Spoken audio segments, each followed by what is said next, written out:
Hi, everybody. My name is Elmarie Heineman. I'm the founder of Learn Beyond the Book, and I would love to share some ideas with you today regarding some time-saving tips that I've learned over the years as I was homeschooling and continue to be busy all the time, as probably all of you. All the tips, of course, are completely customizable, and everybody's going to have a different set of things that they need to take care of and think of all the time. So don't think that these are universal, of course, like we all are different. We all are going to need different ideas, but there's hopefully some things that you can apply. Feel free to let me know at learnbeyondthebook@gmail.com if you have any comments or questions at the end of this. So I'm going to make sure that I don't go over time here. I just want to see the timer. Okay, so first of all, why does anybody need this? We're all busy, right? We're always like, how in the world can we do everything that we need to do? And as a mom of 4 kids who I homeschooled all four and then started learning on the book while they were still school aged, um, and have had my family time and had to go grocery shopping and had to drive the kids all around town, which homeschool moms are kind of known to do. We, are always super busy and we want to make sure that we don't convey a culture of running around and being stressed out all the time to our kids because they learn what they live. They don't necessarily learn what we tell them. They learn their experiences teach them a lot. So what I want to go over today, I started some slides here. So I'm going to click on them and click through them and talk to you a little bit really quick about all of them. First of all, the background, I just told you things that I needed it for. You definitely are busy yourself, so I don't have to go into that. We all need some help saving time. First of all, the first thing to think about is what are your goals and priorities? And if I had time to pause this video, I would let you go through a little worksheet that I have that I'm actually going to offer at the end. If you want to send me your email address, I can send you the ebook because it has more detail than I am able to discuss here. And it also has a worksheet for different points in this presentation because goals and priorities are the most important things. Goals and priorities and your unchangeables. Everybody's going to have different things that they feel is absolutely non-negotiables. We have to say, go see grandpa every week. We have to go to the park day every week. We have to, everybody's going to have their own have to do things.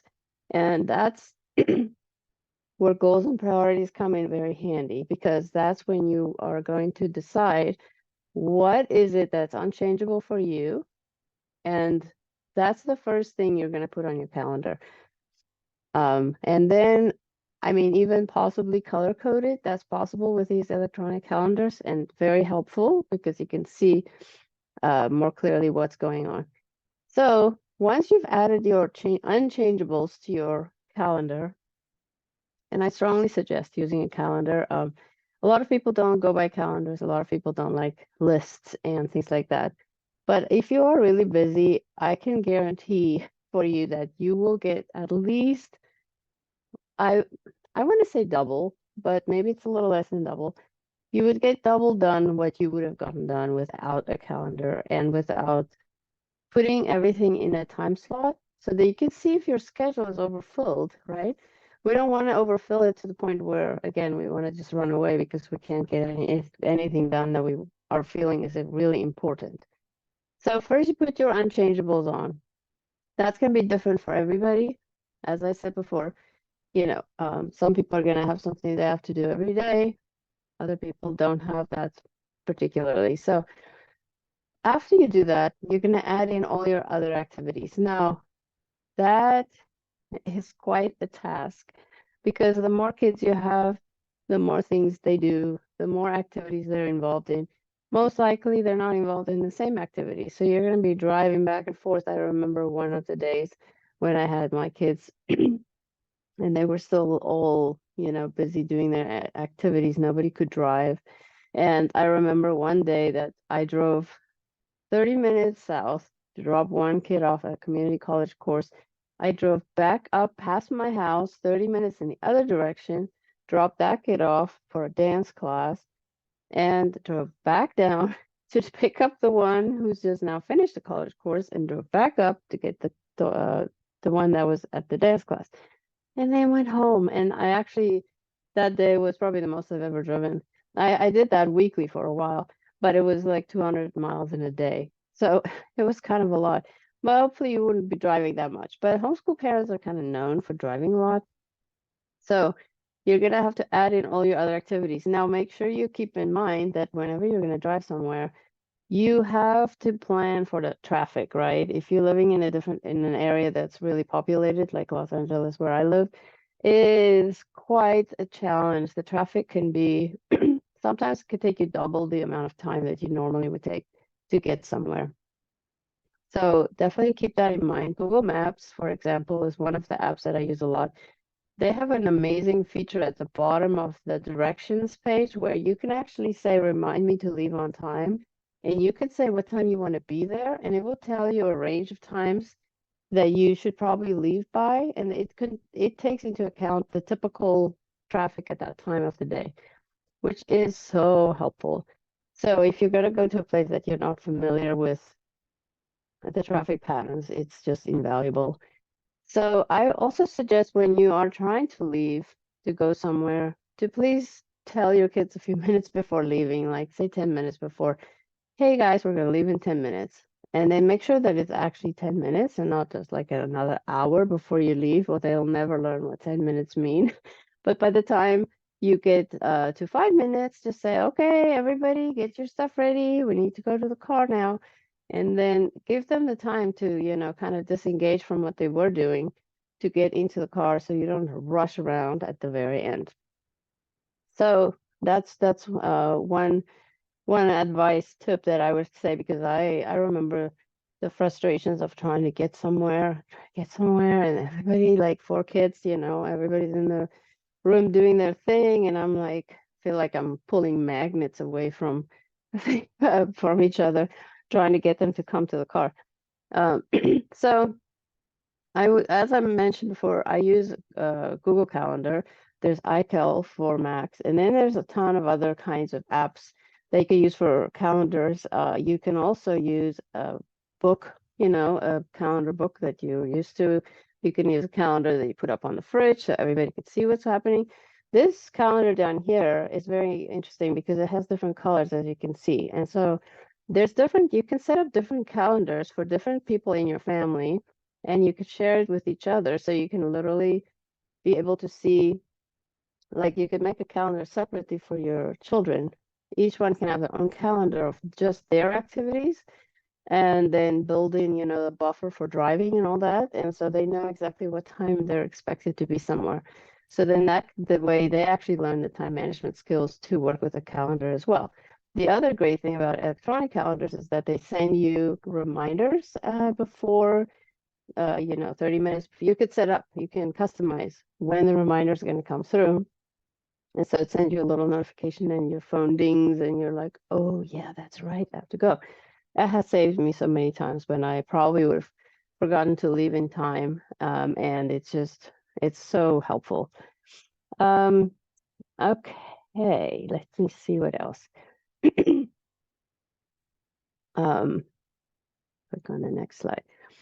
Our biggest downfall, things to keep in mind. Now, in my opinion, our biggest downfall when we want to be helpful to other people is to say no sometimes, because it's really difficult to say no if someone needs help, right? You want to help out. You want to be there for your friends. You want to be there for your kids. You want to be there for your partners. And so you want to make sure that you have enough time for everything. So there is a point where you cannot do any more. And some people need more time to decompress than others. Some people are extroverted. They don't need a lot of time. They're fine seeing people all the time. I'm like that. It actually energizes me when I've been to an event. A lot of other people are introverted, so most of the time they need a lot of time by themselves, time to relax and disengage from what they were just doing. So basically, that's something to learn, and to learn that you don't have to tell everybody why you can't do something, right? Sometimes we feel kind of compelled to like give a reason because otherwise they might just think we're not being nice. And that is, a valid concern, but it is also not necessary to give everybody every excuse or reason why you can't do something. Um, so just to remember that no is an important thing to learn, and how to gracefully bow out of something could be very helpful to your mental health, so that you have time for yourself as well. If you don't take care of yourself and have enough time to spend on your own, to decompress on everything, you are not going to be able to serve really anybody's needs. So it's very important, and our mental health is a very high priority, and our physical health. So make sure you build time in there for exercising. Make sure it's realistic times and you're actually going to be doing it. So definitely put everything on that calendar, even if it's like small things like washing the laundry or packing the dishwasher, or, it all takes time. And then you're like, what? The whole day is gone and I have no idea what I just did. How did a day just fly by like that? And then you look back and you're like, oh, I did this and that and the other thing. And maybe sometimes it's stuff that you don't really necessarily care about. So that's something to think about. I think that's it for that point. Let me move on to the next thing, cleaning tips.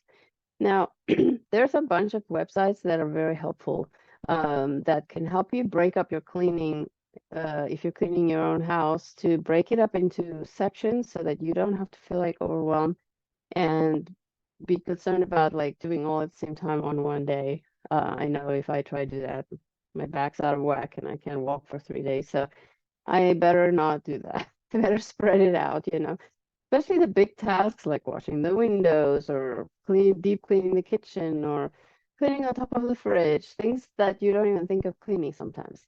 So cleaning tips, another thing I could say about that is we had a 15-minute cleanup every night at our house when my kids were younger, and we would just put on energetic music and we would say, okay, time for 15-minute cleanup. And we would divide up the work. Either somebody would take certain rooms, or we would divide it up to like, okay, we're in one room, but you guys pick up the blocks, you guys pick up the soft toys, you pick up the Legos, we could divide it up so that everybody can have a little task. And that really also helps your kids learn how to clean up, which is a huge, important skill that is too often neglected. And then the mom at midnight is like slogging away trying to clean up everybody's messes. That is not good for anybody. So that's a really helpful thing that I think I actually learned it from Barney. He had a clean up song. We even sang the song sometimes.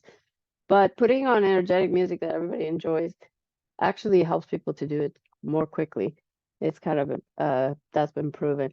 So another thing that I used to do is have a basket at the bottom of the stairs and one at the top of the stairs, or you can use the same basket and carry it up and down. But when you're cleaning up downstairs, you put everything that's supposed to be going upstairs in the basket, and you don't have to run up and down the stairs the whole time. You just put it in the basket and then walk up with the basket. And then when you're done cleaning at the top, you fill up everything that's from the top going to the bottom of the, I'm assuming you have stairs. Some people don't have stairs, so then you're lucky you don't have everything on the same level. But if you have stairs, that could save a lot of time, not going up and down constantly. Another thing that, speaking of baskets, that I do a lot is putting everything in a basket that needs to go with me in the car when I need to leave and go somewhere. So you can use baskets for all kinds of things. That's very helpful. There's actually some websites that is in my little booklet, that I can send to you, which specifically helps you with dividing up your tasks so that it's not, like all overwhelming. But they have very specific little systems. So that's very helpful. So let me click here on the next thing. Hobbies, daily planning. Hobby time. How many of us even have the time to think of hobbies, right? Um, like when we're busy, we're just like working with our kids and being busy with them all the time. It might actually be completely overwhelming to even think of a hobby, but it is important to think if there's something that you really like to do, to not just completely neglect it. Like I said earlier, we have to take care of ourselves, or otherwise we can't really take care of anybody else. We get depleted. We don't fill up our own little vessel inside. We're not able to really help anybody else. So think about that, and you can even do some of these hobbies, like say you like to read, or you like to sew, or you like to do anything like that. You could sit right next to your kids as they're doing schoolwork, maybe, and do some of your hobbies while they're working, and you could be doing a hobby or planning or doing something else. It's very helpful to have daily planning. I feel like that's like you can make your wonderful schedule, but if you don't plan the night before, you're gonna just totally, it's gonna be useless. If you didn't even look at the calendar, you don't even remember what's going on the next day, which has happened to me many times. If I forgot to look at the next day, and the next morning I wake up and I'm like, oh my gosh, I have to be somewhere in 30 minutes. So that's really not a good feeling and very stress inducing. So I would suggest every night, just 5 minutes, 5 or 10 minutes, take and look at your calendar for the next day. And then also take things into account, like, for example, taking out some meat in the morning that you want to cook at night so it's not frozen because it takes less time to cook it. Even potentially preparing a whole meal in a crock pot or a slow cooker, you just put everything in there in the morning. And by the time you get back from all your activities, the food is done. So things like that can really, it just takes a tiny bit of planning. Like if you just take 5 or 10 minutes every night, you could save yourself tons of time the next day. Um, right. Time saving tips in electronics. Now, this is a really helpful one. As you know, we have electronics all around us, and they can keep us actually quite busy, actually distract us from things that we might want to do. So there's a few like tricks that I've learned over time. One of them is for my emails. I have several different email addresses, and they all are designated to specific things.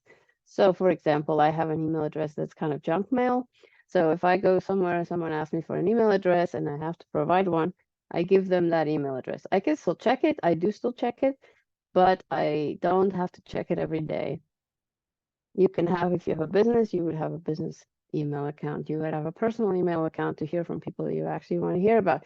Maybe you have an account just for the charter school, like to make sure all your emails for them are in a separate account if you're in a charter school. Maybe another email address that's specifically related to school things, like, like if you're emailing anybody about any school related things, you just put them in that email address.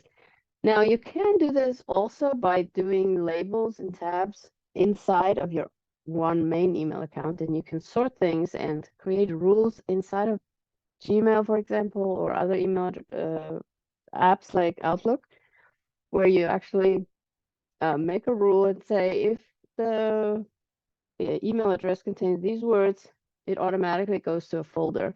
So you don't even have to really look at those emails. You just know where to find them. They're all in one place. For example, a good one for me is Oriental Trading. A lot of the time, I would maybe want to order something from there at the last minute. They always have coupons, so I always want to use a coupon when I do order from them. And so I could quickly go and check my Oriental Trading little folder on my email, and then just go in there and grab the latest coupon, and off I go.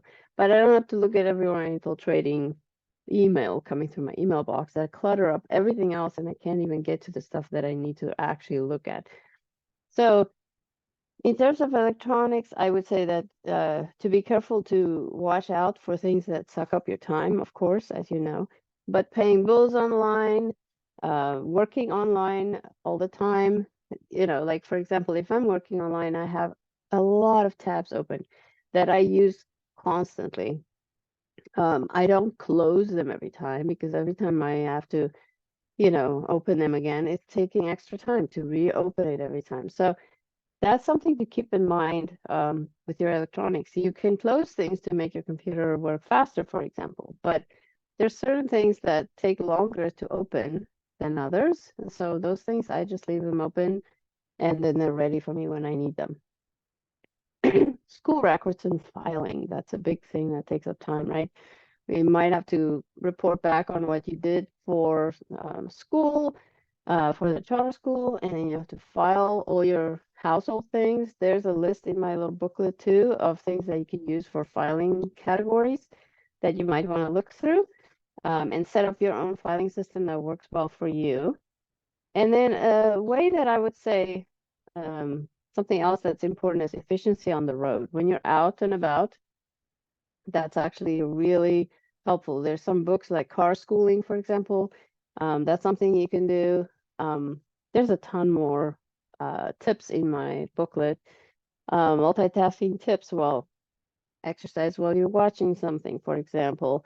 Doing planning and research while your children are working right next to you. There's a lot of things like that. So I'm going to skip over. I've mentioned most of them already. And then the one way of multitasking is honestly taking classes from vendors like Learn Me on the Book, which is one what my company is. We do classes for homeschool kids. So while one kid is in a class, you could be working with another one. Or while one of them, well, they're all in class, you can go do your grocery shopping. It might be much faster than when you have them all in tow. We also have live Zoom classes, so you're welcome to, go to a Zoom class, and so they're even home. You don't have to leave the house, and the classes are still very interactive, and you don't have to worry about them being bored or not learning while you're doing something else. So there's a lot more detail in the little booklet. So if you see my email address down here, if you want to email me, then just send me your email address, of course, and then I'll be sending you the booklet. And I hope that you learned something. Good luck with all your homeschooling and figuring out your schedule. Thanks for watching.